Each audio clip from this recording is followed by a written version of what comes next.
What is going on, ladies and gentlemen? Welcome back to another edition of the Jays for Days podcast. I'm Josh. He's Josh. We got Jays Jumpers, Jaron Jackson Jr.'s, John Morant's, Joe Johnson's, Jaw Raffs. Of course, we've got Jays. We got him for days. Josh, how you doing? Does Cameron Smith use a putter that starts with a J? No, but because I'm pretty sure it's a Scotty Cameron. But okay, and there are no Scotty Cameron models off the top of my head that start with a J, so no, unfortunately not, but we might just have to call it like a Jotty Jamron or something just so we can throw it in there. You know I vehemently oppose tournaments like that, but even I enjoyed, because the difference for me was it wasn't like he was destroying the actual golf course. He just didn't miss a putt. Right. And every single putt that there was no way he could hit, he got within, 10 feet of the hole and then proceeded to hit the next putt. Right. Even I enjoyed that as much as I despised the ridiculously low number next to his name. It's a course that gets all of its teeth from weather at this point. Right.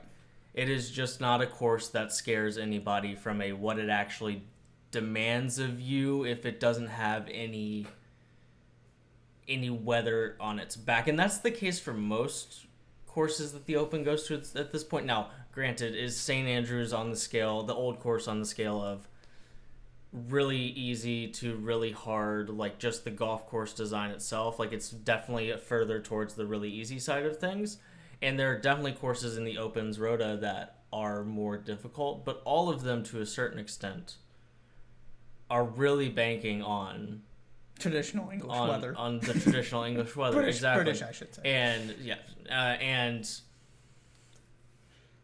the thing is, I mean, like, they were talking about, like, you threw a ball on the ground coming into the week, and it sounded like you were bouncing it on concrete, and it just didn't matter because there was no wind. But still, he's absolutely spectacular what he did. And I saw a tweet today that said, Rory McIlroy shot 66 twice. Shot a bogey-free 70 in the final round. And hit every green in regulation. Hit every green in regulation on Sunday. Only was in one bunker the entire week and holed the bunker shot that he had, and he still lost. I'm certainly not here on this Monday morning thinking about Rory failing to complete another major. I feel like he did everything he needed to do to win that major, except maybe make a few more putts on Sunday, which is... but if you told him that you were going to have a 4-shot lead, tied with one other guy, and you guys were going to be 4 shots clear of the rest of the field, and that guy was going to stutter, and you shot 70 bogey-free, and you hit all 18 greens, he'd take it a million times out of a million. But on this particular day, it was Cameron Smith who bogey-free 64 in the final, and a 30 on the back nine is an absolutely preposterous thing to do. Never seen somebody putt like that before. Granted, I don't watch all that much golf, but I've never seen somebody putt like that. It was not normal. I'll give you that. Certainly not. I'll give you that. Welcome, Jays for Days podcast. Once again, another week where we aren't going to be talking about basketball on the Jays for Days podcast. That's okay. Above my head, you can see that there it is right there. Above my head, we're talking soccer this week. If you're here last week, Josh put me through the ringer in terms of golf questions, right? And as I explained last week, we both have sports passions outside of college basketball, and sometimes in the slower portion of the calendar, we like to indulge on those passions with the microphone on in conversations that are very similar to the ones that we have without the microphones on a lot of times. But last week it was golf. If you haven't listened to that one or seen that one on the YouTube channel, it's there, as well as in audio form wherever you get your podcast. But this week it's Josh's turn. I've got 10 questions for him about what's going on in the soccer world. And as is the case for the golf world, it is a busy time for the soccer calendar with the World Cup coming up in just a few months from now. Are you ready? Did you come Absolutely. prepared? Did you come prepared? Let's hope so. Let's hope so. I've got 10 questions. I've got 5 of them on the World Cup and World Cup adjacent. Okay. And I've got 5 on non-World Cup is the category I've got here on my Google Drive page. Okay. All right. Here we go. Number 1. Let's talk about the location of this year's World Cup. I'm really excited about the World Cup. Really, really excited as a very much a non-soccer fan and a guy who freely admits that as someone who's tried to get more into the game, it's just not happening. The World Cup is, across all sports, one of my favorite sporting events. It truly is spectacular, and one of those things that I am absolutely locked in on when it comes around. But Qatar is controversial. To say the least. I think that's I'm not exactly breaking any barriers by saying that. Why? What's wrong with it? And why? And can you also give us an explanation of why? What needs to happen for the World Cup to end up in Qatar? Because it doesn't make a ton of sense to me. So please tell me why it is controversial, how it ends up being played in Qatar, in a place that you have to change when it's usually played just to play it there. I don't understand. And still have to have all of these, I don't know what the proper term is, but basically air-conditioned fields and things like that. Right. It seems like a lot of trouble when you could put it somewhere far more accessible and far more ready to do it already. Yeah. The first thing I would say is we need to remember first, this is FIFA. Right. This is also this is the corrupt era of FIFA, in which you can go read about all the things that have happened. Right. Let's just say it does not appear these World Cups were awarded in the most above board, fair manner possible. Okay. So that's part to of put it. it nicely. Yeah. But the bigger thing in terms of the controversy is simply the idea of bringing the biggest sporting event in the world outside of the Olympics maybe to a country with, some questionable human rights situations. You're hearing reports of just awful working conditions for the people building these stadiums. Sort of concerns about how this is actually going to play out from a cultural standpoint. And like you said, why do we need to be doing this?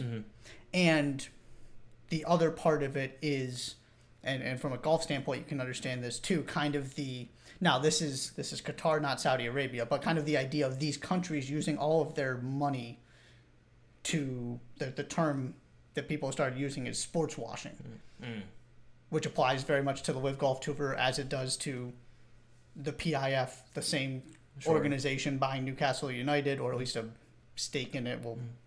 We can get into that if you want. But the idea of kind of trying to present Qatar to the world, there's a kind of an icky feeling about it for at least some people. And including, that goes to players themselves who are going to be participating, who have expressed concerns, and at least I have heard, I guess, discussions about potentially boycotting. I don't think anybody actually is going to, but kind of how are we going to make it clear we don't think this is okay and we are not comfortable with what's happening? I don't know if that's the greatest answer, because part of my philosophy is also this has happened. Yes, this stuff is important, but just continuing to dwell on it isn't going to do any good for me, Right. But that it's a lot of sort of the similar things with Live Golf, from my perspective of buying relevancy almost. Right, and sort of using sports to cover up some things that people aren't comfortable with, and what are we saying as a collective society by, giving all of these financial benefits and this kind of status to a country with some questionable things going on that don't seem to align with a lot of the values of these countries who are going to be participating. Sure. Are they going to be ready for it? Yeah. I mean, So it won't be like they don't have the facilities in time to make it happen? Yeah, I haven't heard anything in that regard. I mean, they've had people out there multiple times. Fox Sports sent a team out there. Obviously, they're the ones with broadcast rights in the U.S. Sure. They sent Alexi Lalas out there with a group to go test these fields. David Beckham they've got all kind of these ambassadors, including David Beckham, for this World Cup. I don't think it certainly has not been pretty how it's gotten done, but it'll be done. Last kind of question on this. Is there any conversation about how this massive ecosystem of soccer that's being created to host this place might be used for any sort of meaningful, productive way post the World Cup, kind of in the same vein as like we spend hundreds of millions of dollars to build Olympic villages and then they just kind of rot in the same way that the places that they were built on were rotting before they built it on that place. Honestly, haven't investigated it too much. There is a Qatar Stars League that is well financed. In theory, that's something you could use them for, but also I think you're going to see a lot of what you saw in Brazil and sort of going down the list of exactly like the Olympics. That was the comparison I was going to make, is you don't need these massive stadiums. Right. You simply don't. Right. And if Brazil doesn't need them, you would think certainly Qatar doesn't need them either. Right. And even, a matter of months ago, I was in London's Olympic Village from, 2012? 2012. You can't tell it's an Olympic Village. It's just kind of there. It's just kind of there. And West Ham uses the stadium. That was a whole thing. West Ham fans were not happy about it because it's in the middle of nowhere. So, yes, I'm just to the point where I just expect that to be part of the World Cup experience, unfortunately, which goes back to the question of growing the game, giving different people the opportunity to host the World Cup. I'm all for that. Also, part of me is just wondering, does it make more sense to just host it in places can do it with the infrastructure that exists, where it can actually be used down the line? Now, of course, that means Europe and the U.S. and some other countries here or there, Japan, things like that. I think you're going to see the same thing you saw in Brazil, which is rotting stadiums and ultimately a massive amount of money spent for very little return. At least very beginning and end return. Yeah. That while that month, or so, several weeks is very lucrative, that after that it's you come up with you have a hard time coming up with reasons to have it there pretty much right after the World Cup ends. Yep. Okay, one team in the World Cup that was not in the World Cup last time, inexcusably, I might add, the U.S. men's national team back in the World Cup. Indeed. What is the realistic expectation for the U.S. men's national team in this World Cup? And try to answer it not completely with the group that they're in, because I'm going to ask you about their group here in just a second. Okay. But what's the expectation here versus the team, relevant to the rest of the teams in the field? Should there be an expectation of they should do something productive at the World Cup, or is making it back the most important step here? Which is a really sad thing to be contemplating as far as I'm concerned. But where do you stand on this roster, this team heading to Qatar? Yeah, making it was the most important thing. Expectation-wise, they should be in the knockout stage. They are one of the top 16 teams in the world any way you slice it. We can discuss the group at a later time if you would like. But just from a pure talent standpoint, and I was actually talking to one of my friends about this yesterday, once you get past about the top 10 teams, there are some really slim pickings there. And there aren't a lot of teams that have, as weird as this kind of is to say for the U.S., that many players playing at that high of a level in Europe. From Christian Pulisic to Weston McKennie. Now you got Matt Turner as Arsenal's backup goalkeeper. You can keep going down the list. Sergiño Dest at Barcelona. It's not one or two guys. It is Yunus Musa at Valencia. It is most of this team is either the very, very best from MLS or guys who are playing in Europe and primarily in those 5 major leagues, which is also part of this. Even Luca de la Torre, whose team got relegated from the Dutch First Division, he said, goodbye, I'm not playing for you anymore. And now he's also playing in La Liga in Spain. Luca de la Torre may or may not make the team. He's one of the favorites of people who follow this team closely because he's been spectacular during qualifying. He's not a starter. He's going to play Real Madrid and Barcelona this year. Right. And so it's, from a talent perspective, they're a top 15 team in the world. That means they should get out of their group because 16 teams are going to. What makes you worried that they might not? I mean, not to put an emotion in your brain, but it doesn't sound like you're completely convinced that talent. Well, the history of the U.S. men's national team suggests that talent doesn't always translate to the success that it should, i.e., missing the last World Cup. Yeah. It would be a combination of this is going to be the first time for a lot of these guys, and the fact that, right, talent is not going to get you there alone. Mm-hmm. One of the things I have really been paying attention to the past couple years is this group of players demonstrating the same kind of grit and mental toughness that has become synonymous with this team and the reason why this team shows up every single World Cup they qualify for. Mm-hmm. Because those teams were nowhere near as talented as this one. Right. And yet they took a loaded Belgium team to the very, very, very end. You had a run to the quarterfinals in 2002. Mm. That has to be part of this equation too, because this is not the best team in the world by any stretch of the imagination. Mm.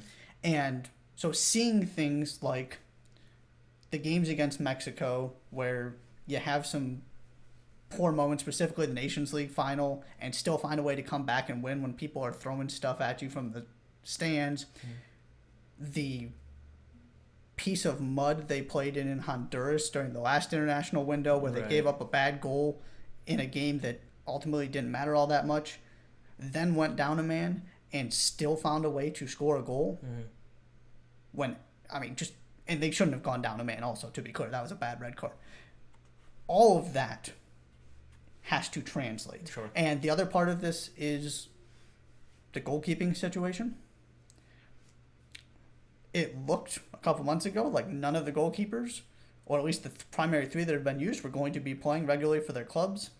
That seems to have potentially changed. It seems like Zach Steffen is going to get a loan move. We'll see if that happens. But it's this group hasn't actually done this before, and this is also where qualifying for things like the Olympics come in. This group has not participated in this kind of major tournament before. Right. And the other part of it is the group. And you can get into it. It's my next question. It is by average world ranking the most difficult group of this year's World Cup. Group B, England, Iran, and Wales. The other three teams in their group. Yeah, I would argue it's probably the second toughest group, but from top to bottom, 1 to 4, it is the most balanced, or at least there's a very strong case, because. So you do not think it's the toughest group? No, I think it's 2, because you're looking at this, and on paper, the U.S. is the second best team in that group, and it's not particularly close. This is a Wales team that hasn't been there since, I think it's 1958. I don't remember the year off the top of my head, but we're talking decades. From a world ranking perspective, all 4 teams are in the top 21. Though. Yes.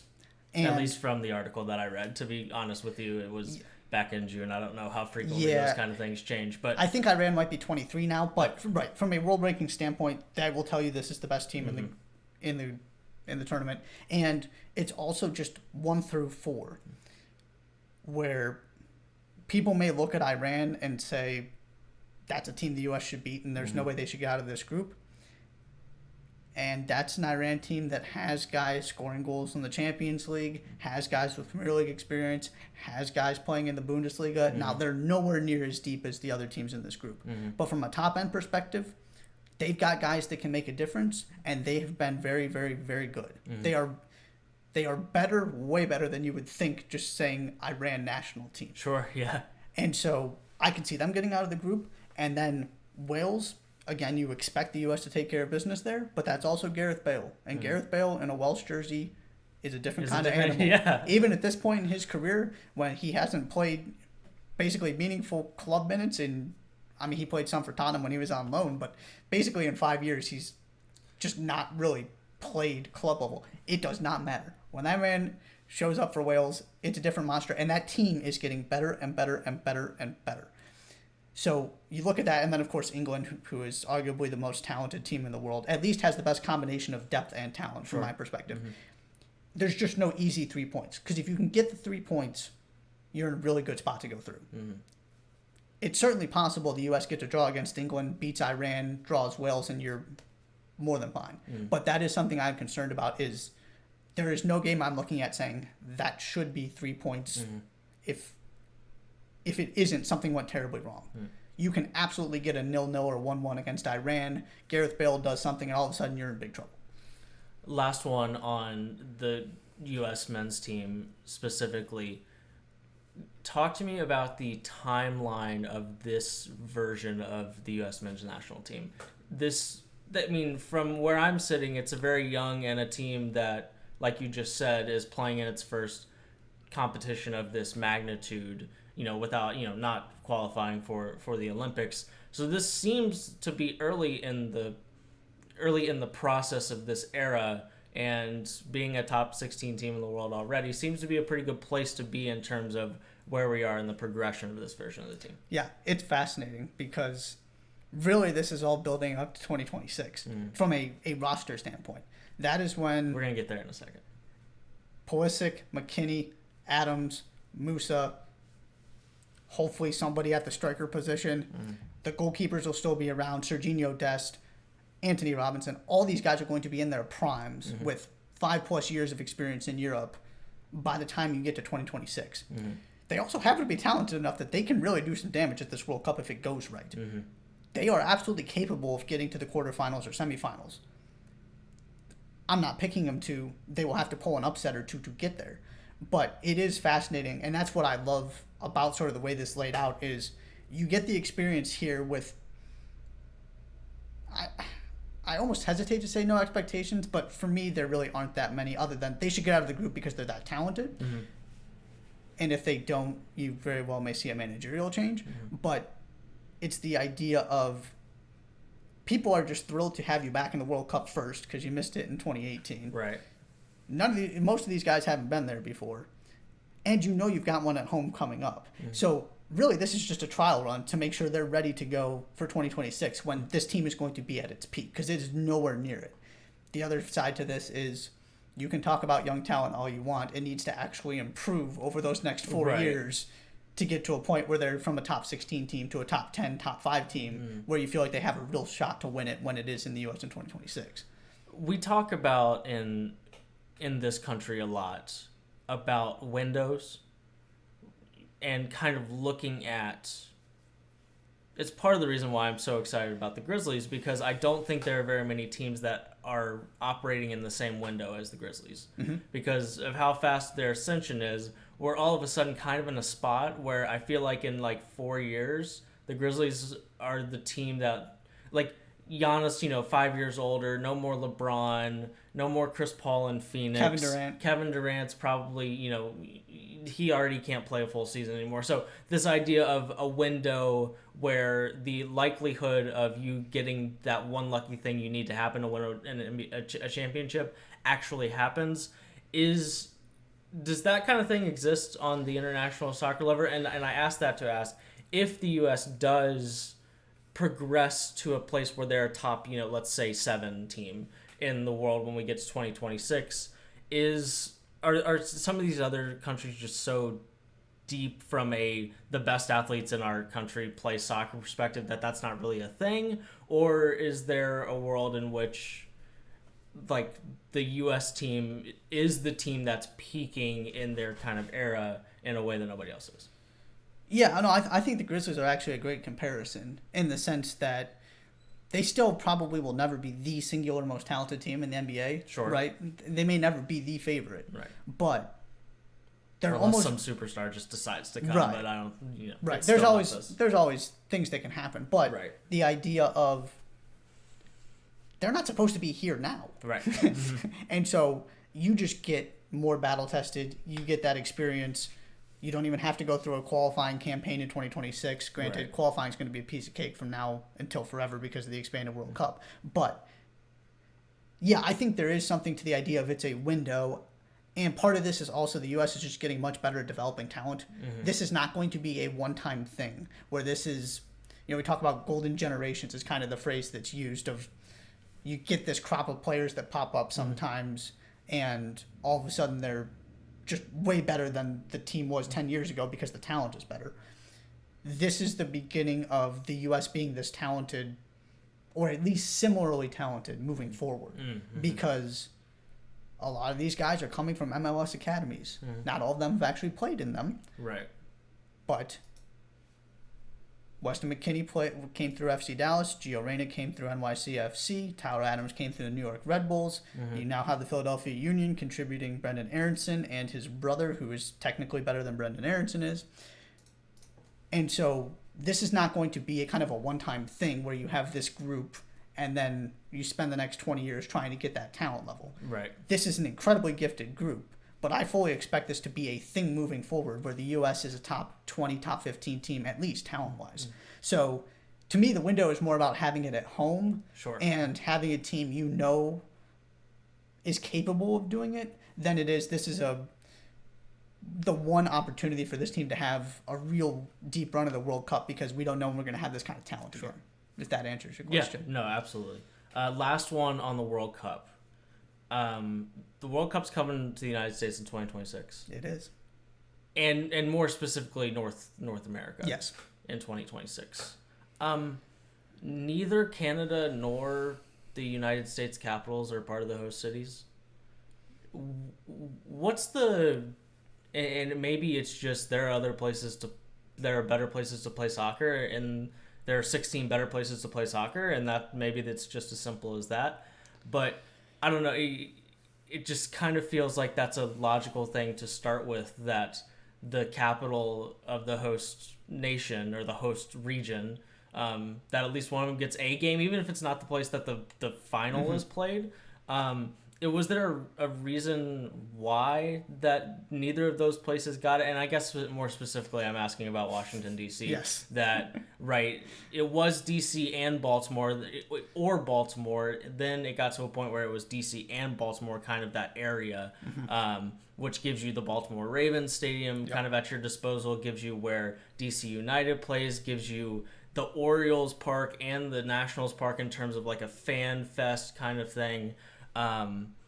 Why?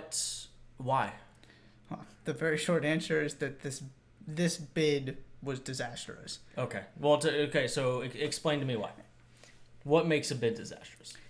It was sort of a mess from the beginning because, like you've said, it was supposed to be just DC, except there were issues with the Commander Stadium. So they said, okay, we're going to move it to Baltimore, where the Ravens play. Oh, right, the Commander Stadium, too. Yeah. Yes, that was where the games were going to be. Right. That was not about to happen. I promise I know there's a football team in Washington, D.C. So now all of a sudden you're bringing the games to Baltimore. There were just... It just didn't compare to the other bids that were out there. Because it does make all the sense in the world, and people still thought until the names popped up on the screen, DC was going to get that spot. DC Baltimore was going to get that spot instead of Boston. Right. Boston is what took this spot that was supposed to be DC and Baltimore's. Being played at Foxborough? Yes. Part of that has to do, it sounds like, with Robert Kraft's relationships, of he helped sort of steer it in that direction.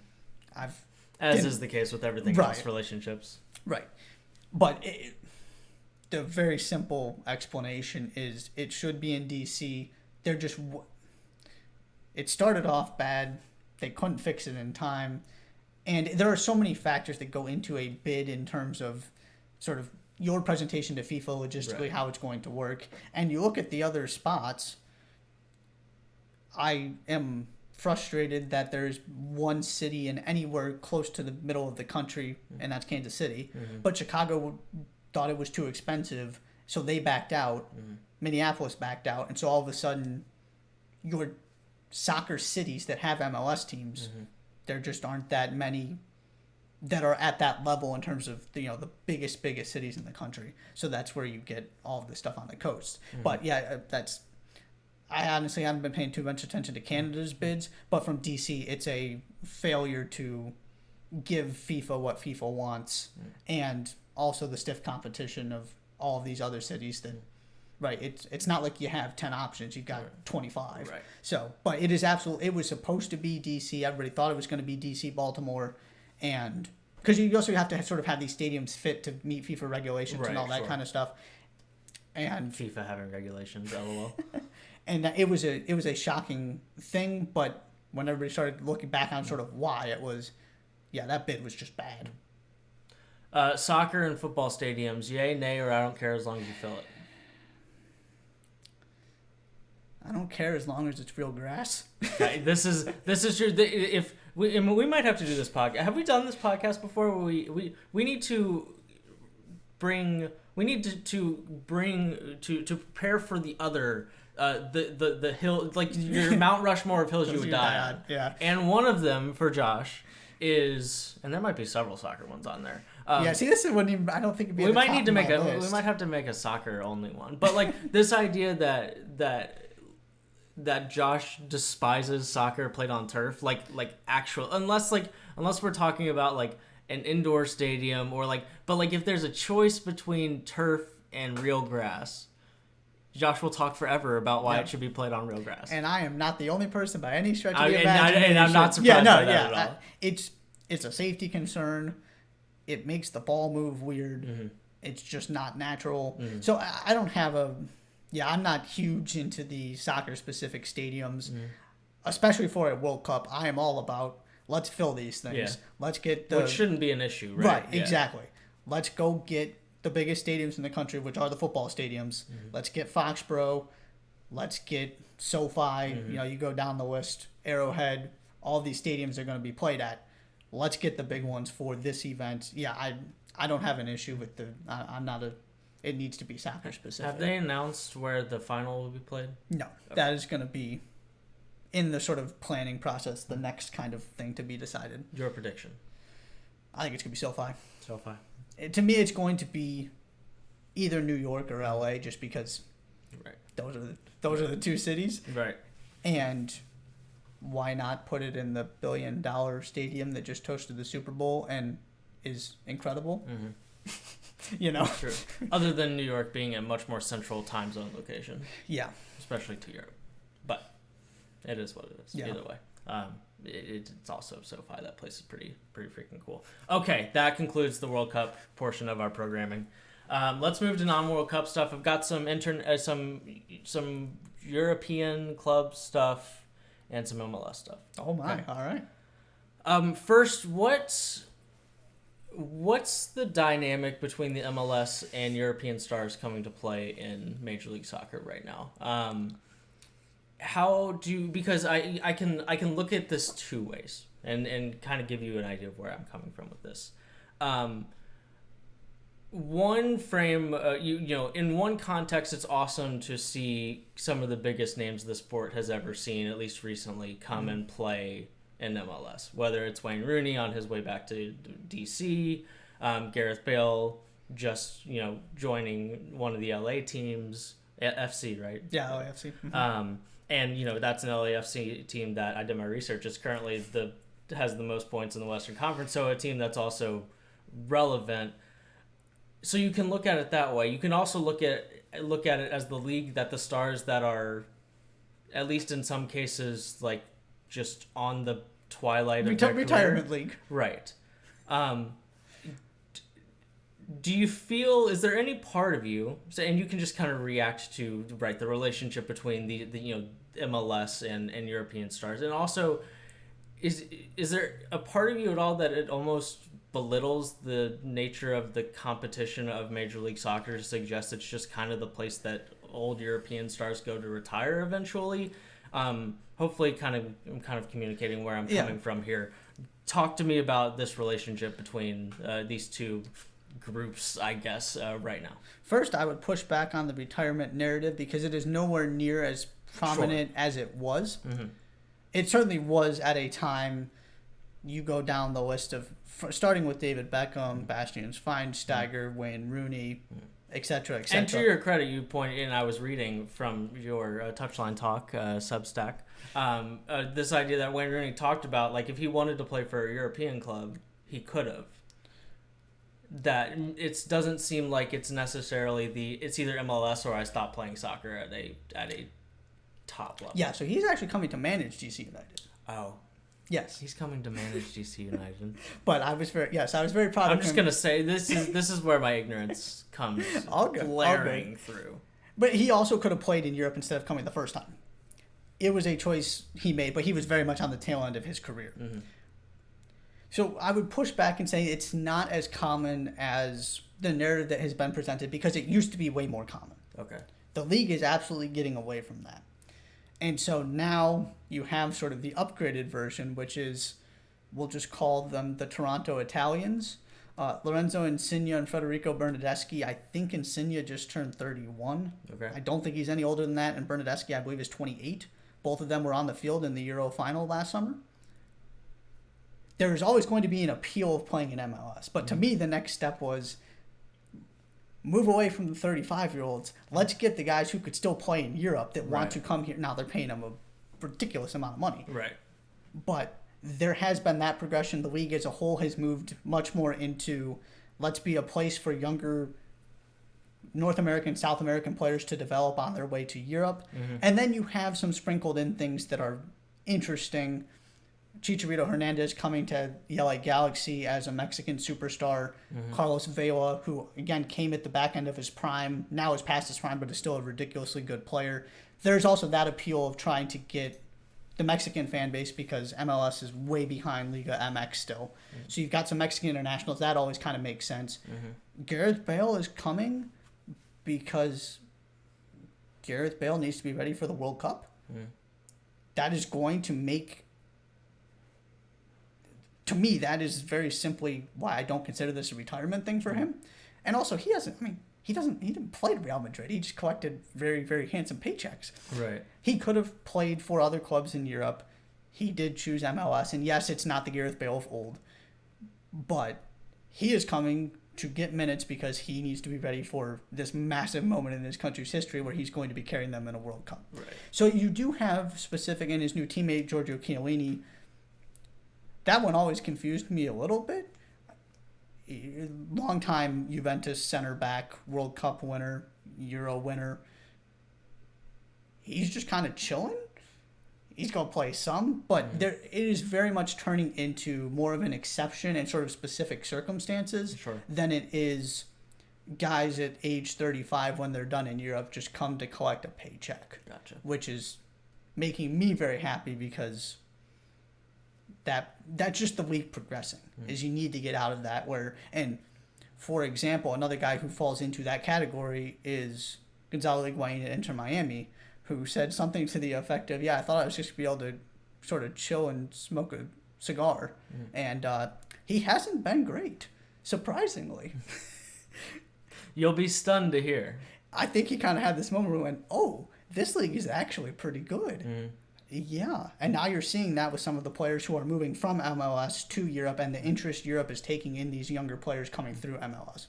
So that's what I would say to that is I'm all for the mix, and there's still a value to getting the big names. I mean, you say yes to Messi or Ronaldo the minute Messi or Ronaldo want to come. I don't care what age they are. Yeah. But it is not as much of a sort of last experience way to make money retirement league as it once was. And I think that was important for growing the global brand. Sure. Where now it's becoming a thing. And so certainly there's still some European arrogance about the U.S. league. Sure. And it's not on the level of the top leagues in the world, but it is just like there's some American arrogance when it comes to every other absolutely sport that we play at a high level. But it is very much changed. That narrative is changing, and the European players you are seeing coming, for example, your Columbus Crew. Dude, we're going to talk about them here in a second here. Cucho Hernandez was scoring some goals in the Premier League at age, I believe he's 23. He's 23. I looked this morning. That guy could have done just about anything he wanted to. Mm-hmm. He didn't just come to MLS. He came to Columbus, Ohio. Right. That is actually happening now. So that's where I would push back on the retirement narrative and say it's getting to be a much healthier mix of immense star power, more intriguing guys who are sort of at the back end of their primes, not their careers, that want to do something different. Because it is becoming a viable option. Mm-hmm. And a lot of this has to do with national teams. Right. I think there was kind of a thought that, and it's still true to a certain extent, that if you're playing at the very best countries in the world, from a national team perspective, good luck trying to get on them if you're playing in MLS. That's a barrier that still needs to be overcome, but I think guys are starting to feel more comfortable, particularly what Toronto is doing. I mean, those guys are going to be part of the Italian picture moving forward. Mm-hmm. Or you just lost two players who have been regular contributors to your national team simply because they're playing in a different league. Yeah. So getting those kind of players is incredibly important. Let's do an MLS check-in. All right. An MLS temperature. Shouts to your union. It's quite something. And so they're from a points perspective. That's my first question here. From a points perspective, the best team in the East is Philly, and the best team in the West is LAFC. Is that the correct picture that is being painted? LAFC, yes. Is that the best team in soccer in MLS this year? Yes. Unless Gareth Bale and Chiellini do something to take them down a peg, which I don't see happening, just because they don't need either of them, and they're not going to use both of them every single game for 90 minutes. Right. Particularly when it comes to playing on turf. Right. They might just not. And that's not just me. They legitimately might just not play in those games for that very reason, that it's an injury concern. Right. Because you saw Zlatan did that. Some other guys have done that as well. Mm-hmm. Unless that goes horribly wrong, they're absolutely the best team in the league. I mean, they have a guy in Chicho Arango scoring a goal every other game pretty much, and they're trying to replace him with another designated player who they can spend even more money on to go pair with Carlos Vela and Gareth Bale. It's quite terrifying. So yes, in the East... That seems talented. Yes. I still have some reservations about them winning MLS Cup, which we can get to if you want, but yes, they're the best team in the league. East is interesting. The Union need to stop drawing people for me to believe they're the best team in the East. But it's also interesting because it very much sounds like reigning Golden Boot winner Tati Castellanos, who very well might be the best player in the league, is on his way to Spain, which means NYCFC is no longer the best team in the East either. Mm-hmm. Until they just lost their manager. They had a bad stretch. They finally started picking it up, but they're still not playing great. They're just getting wins again, and now he might leave. They are not the same team without him. So I guess that will be my sort of cushion answer is if Castellanos stays, it's NYCFC, and if he doesn't, it's the Union, but there are two teams in the West better than them at least. Then why is LAFC? What's your reservations about LAFC? Excuse me. I added an extra C in there. LACFC, FCFC. My concern is I'm still not convinced in their ability to problem solve. And you'll appreciate this. Okay. Same logic that applies to NCAA tournaments applies to things like the MLS playoffs, which are just bizarre and have no logic to them whatsoever. Sound familiar, right? Sounds familiar. Do you have the best player on the field, guys who can win a game by themselves, decide a game by themselves, and you have multiple ways to win? I'm still not convinced LAFC have multiple ways to win, that if plan A doesn't work, they can still find a way to beat you. That has been their issue in the playoffs in the past. Is plan A just score goals? Plan A is press, dominate the ball, quick transition, and it's very, I made the comparison to Liverpool because they play in a similar fashion of when you have those guys running at you for 90 minutes and the incredible midfield they have, it's very hard to just keep them out of transition for 90 minutes and to stop and to avoid making mistakes that lead to goals because they punish you so quickly and so efficiently. Sure. But if you can do it, and it's a little bit different now because Steve Cherundolo is in his first year as a coach, particularly with Bob Bradley. Bob Bradley is one of those guys who will say, we don't just need to win, we need to win playing an attractive brand of soccer, which involves us having the ball all the time and passing the ball all the time, very Manchester City-esque. And as you see, Manchester City still has not won a Champions League for similar reasons. When it goes bad real quick. I am more optimistic about this LAFC team and bringing in a guy with Gareth Bale who can be a difference maker by himself, like Carlos Vela can. But that is my reservation, is they have not been able to impose their will on teams in the playoffs, and they have struggled as a result, collectively in their short history. Okay.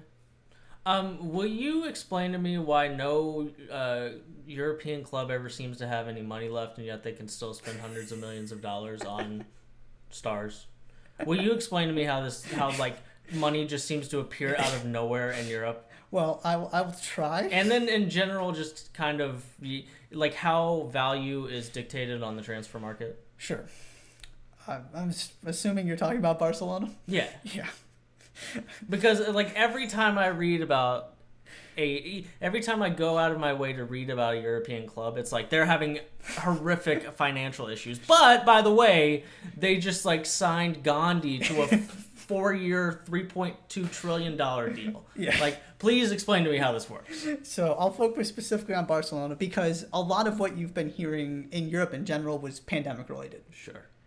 Because you were shut down for that time, so you weren't getting TV revenue, you weren't getting people to be able to come to your home games. Right. These teams operate on a very tight budget of... Because they're paying people so much money? Yeah, of we're spending as much, if not more, than we're bringing in to start with. Right. And so, because you're expecting things like Champions League payouts to come in and that kind of thing. And also, some of them just have ridiculous amounts of money they can... And UEFA has not been particularly harsh or dedicated to following through on financial fair play, which is what is supposed to be the thing that keeps you from spending more money than you have. Barcelona, everybody is trying to totally understand exactly how they're able to do this. The best way I can describe it is they have a salary cap that is imposed by La Liga based on the amount of revenue you have. Okay. And specifically, I think it's more about the profit you have. Sure. If you only have this much money, this is what your financial situation looks like. This is how much money you can spend. I believe, I could have this wrong, but I believe Barcelona's salary cap right now is something like negative 300 million euros. Jeez. So they need to find a way. Makes me sweat. Yeah, it's not great. If they were a smaller club, they would be bankrupt, probably. So basically what they're doing... But they're not a small club. No.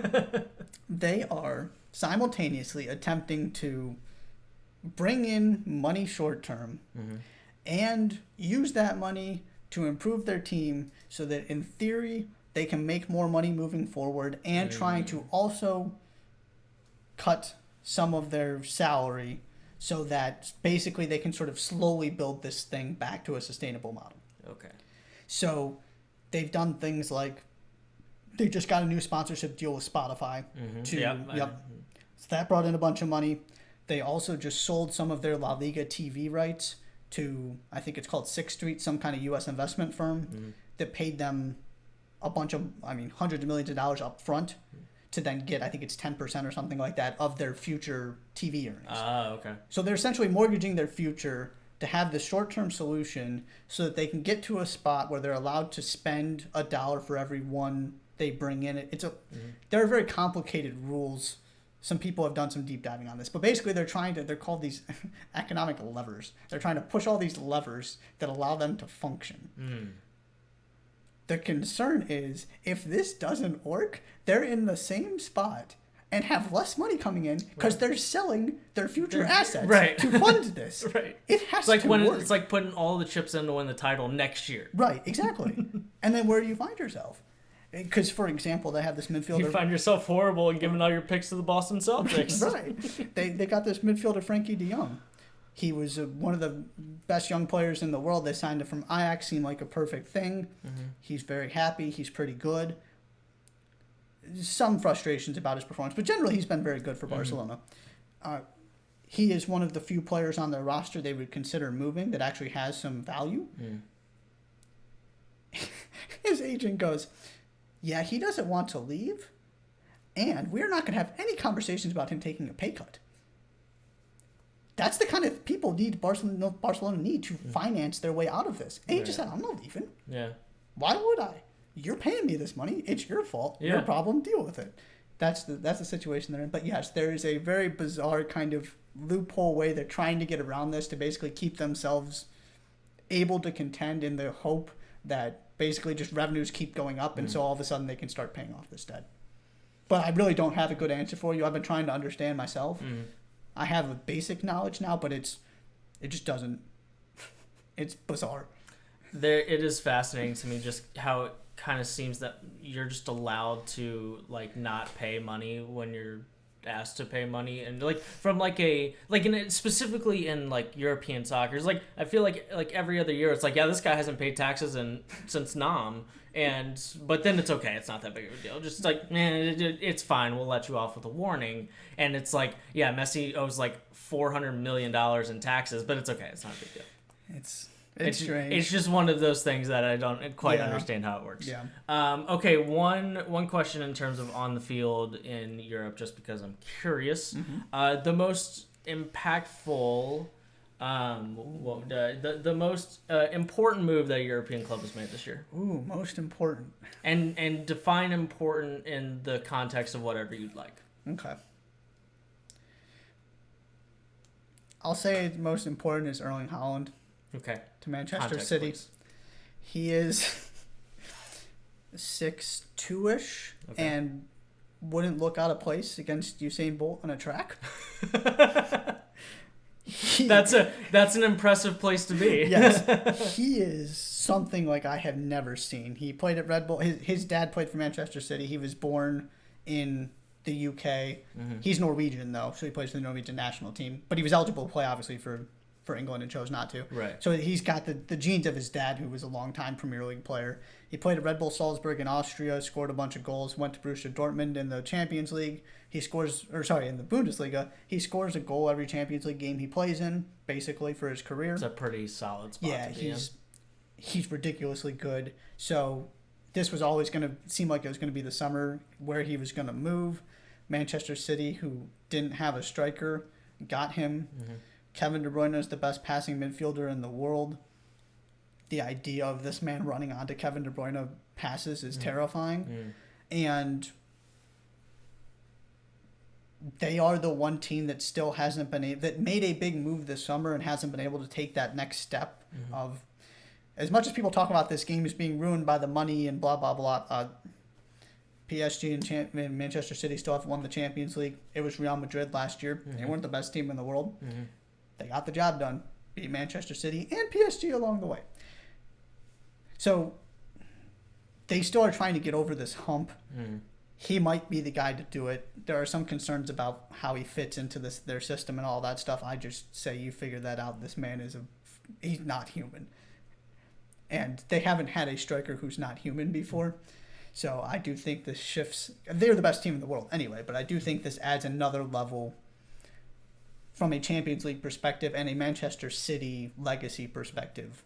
I think he is that good and he's going to be that impactful. And we're going to sort of look back on this as the moment they went from being the best team in the world that couldn't deliver to clearly being a level above everybody else.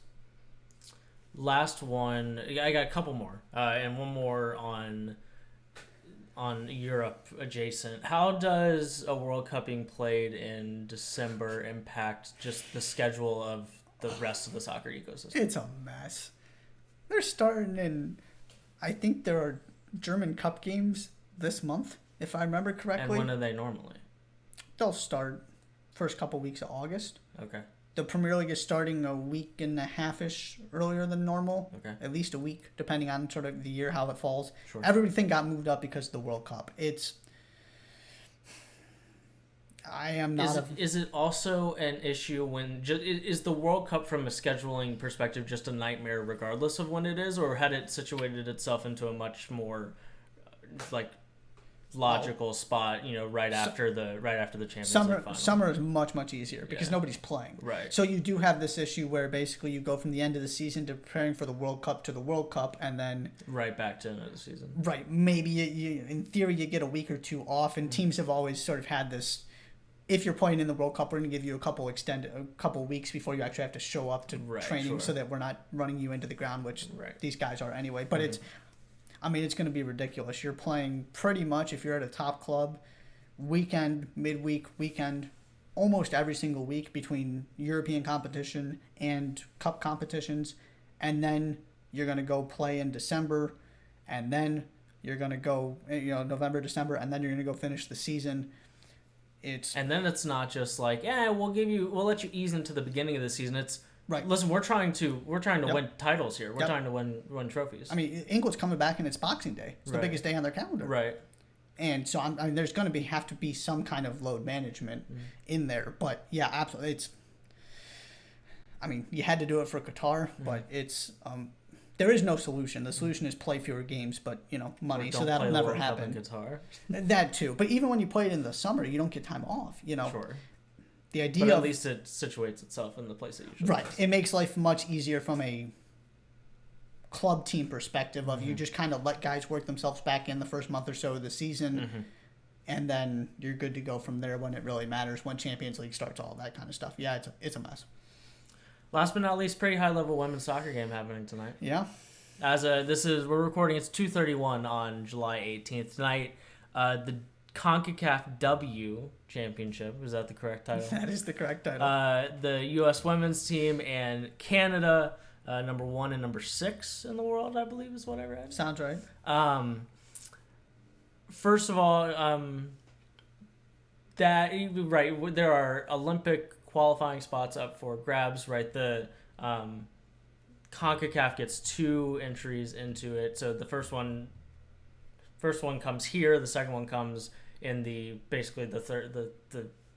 bronze medal game, right? Or the silver medal game, technically, I suppose. You go to a playoff if you lose this one. Okay. So yeah, the second and third place teams play each other for that second spot. Right. So the only way to guarantee you a spot in the Olympics is to win this game tonight and be CONCACAF champions. Give me the temperature on this game in general. I am fascinated by it. And kind of where the U.S. women's team is in its, existence right now.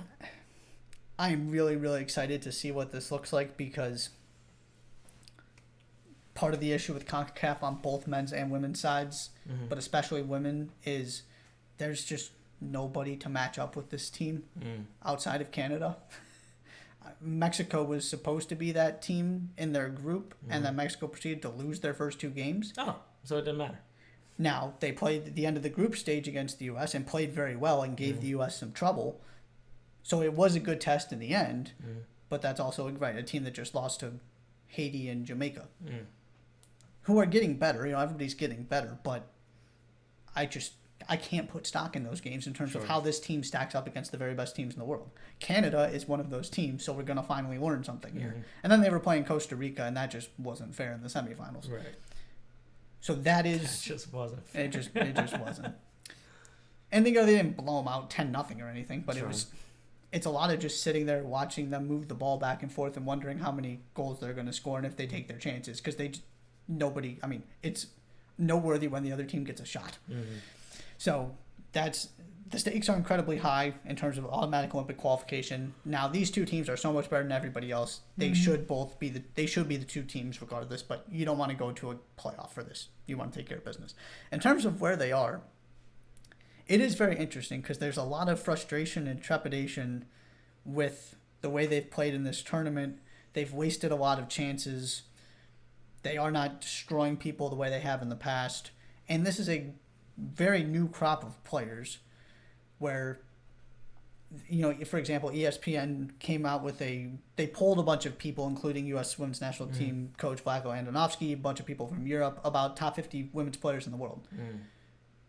Katarina Macario is the highest ranked player on the U.S. national team. You heard of Katarina Macario? Yeah, there you go. Now, where was she on the list? 6, I think. Okay. She's ridiculously good. She played at Stanford. She now plays for Lyon. She just scored in the Champions League final. She unfortunately tore her ACL, which is why she's not part of this team. Gotcha. She's great. And then Rose Lavelle was on that list. Right. Lindsey Horan was on that list. Some of your normal players, but you're looking at a front 3 in particular. Alex Morgan all of a sudden is having a terrific NWSL season that she's never had before, and is playing fairly well at the striker position. So she won that spot over Ashley Hatch, who led the NWSL in goals last year. Unfortunately, she got hurt, so now striker position is Alex Morgan's for the rest of this tournament. But the 2 wings are Mal Pugh and Sophia Smith. Sophia Smith has just come out in the past couple years. Mal Pugh has been with the team for a while because she's broke in as an 18, 19-year-old. But she's, I think, 24. And you've got Andy Sullivan playing as your holding midfielder, who's never had this kind of experience before because that's Julie Ertz's position. Julie Ertz is having a kid. You've got a couple new center backs you're bringing in. Emily Fox is in theory your new left back for the last decade, but she is very much getting integrated. She's only, I think this is year 2 in the NWSL for her, year 2 or 3. So it's a very, very new crop of players that just are not clicking the way the team that had been together for a decade had. Sure. It's not surprising. It's going to take some time. But it is a very interesting conversation about where do they stack up against the very best teams in the world. We're going to learn something against Canada. Obviously, this is coming on the backdrop of the Olympics where Canada won gold. Mm-hmm. And you also have, and I've been sort of captivated by the Euros that are going on right now because that's where most of your other threats are coming from. Mm-hmm. Sweden, Germany has looked really good. England destroyed Norway 8-0 and has looked really good. Norway, Netherlands, you go down the list, France has looked really good. The other great teams in the world are in Europe for the most part. Mm-hmm.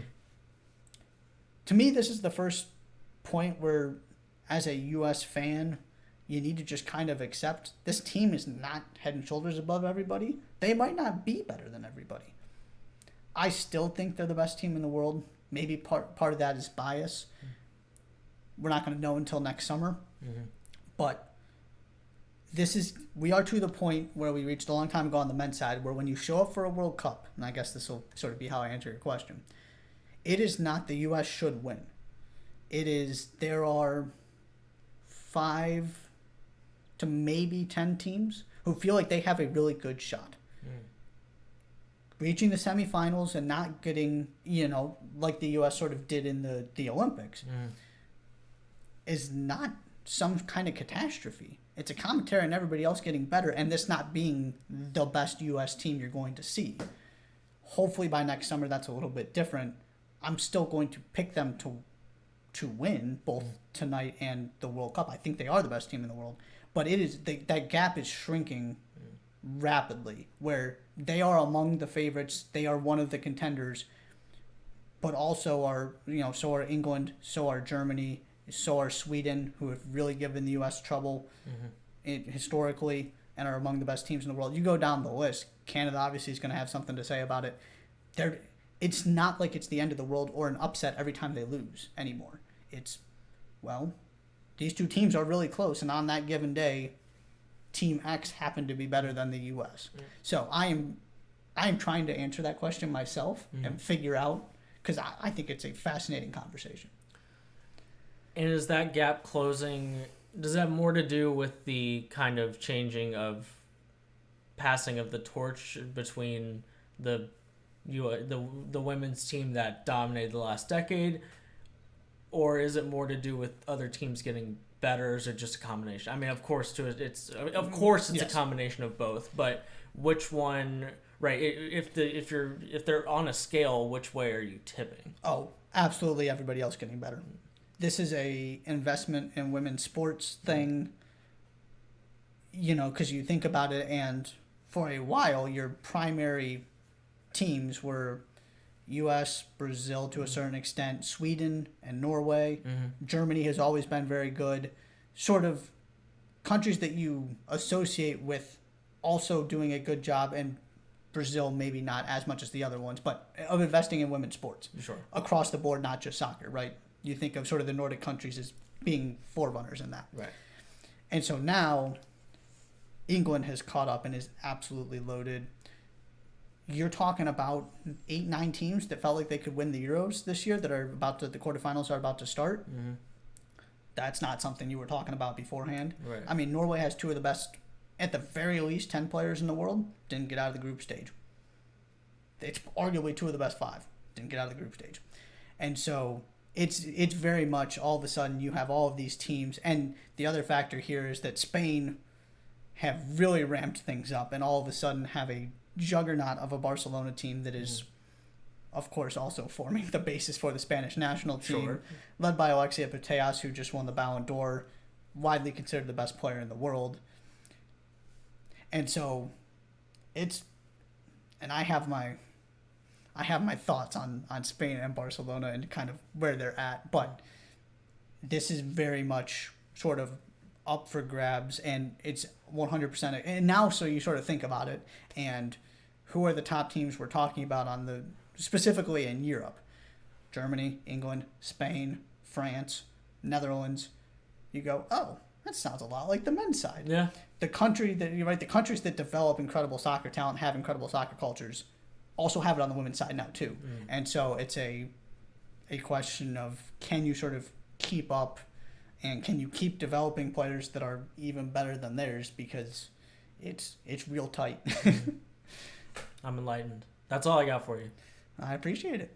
That was fun. These are an absolute blast. And I said this on the last podcast, but that is, there's few things more enjoyable than, especially in conversation, than listening to somebody talk about something that they are passionate about, and B, know a lot about, right?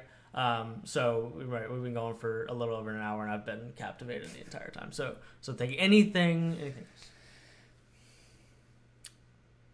I don't think so. All right. I suppose at some point we should return to basketball, right? Yeah, at some point. We talked about a guest. We did talk about a guest. And we got to start our previews pretty soon. So at some point, we will return to the college basketball world. I will say, shameless plug, if anybody wants to check soccer content, touchlinetalk.substack.com, and also Touchline Talk on YouTube. Weekly show, all kinds of video recap content. Go follow, subscribe. Thank you. Appreciate that. All right. Can't believe I forgot that the first time. I can't believe I didn't tee you up for it. I'm so upset with myself. But yes, Touchline Talk it's Touchline Talk 22 on Twitter, correct? Yes. Touchline Talk 22 on Twitter, Touchline Talk on YouTube, all of those fun things. Touchline Talk on Substack. Go follow them and all of its entities. But yes, at some point we'll have a discussion. We'll talk about the possible return to the college basketball world. But it's only July 18th. I'm not too worried about it. But yes, at some point, with the extensive nature of the preview series, we're pretty close to that time. But we will, either way, no matter what we end up talking about, we'll be back on Monday. Okay? We'll be back on Monday. And whether that's in the college basketball, or maybe we'll just dive into something else. I don't know. It will probably be college basketball, though. Do some engineering talk. Maybe we'll just jump into crypto and the stock market. There you go. Yeah, real estate. There are all of some these philosophy. things. Yeah, absolutely. Maybe we'll start a book club. We'll find something to do. But we'll be back next week. Thank you so much, Josh. Thank you so much for bringing all the soccer. Thank you for the questions. And thank you for listening to this edition of the Jace Freitas Podcast. Please subscribe to the podcast on Apple Podcasts, Spotify, and Google Podcasts. Follow us on Twitter at Jace Freitas Pod. And subscribe on YouTube, as you can see in the bottom right corner there. Check it all out. We very much appreciate it. We'll be back next week. Thanks so much for listening to this edition of the Jace Freitas Podcast. I'm Josh. He's Josh. And we will see you later.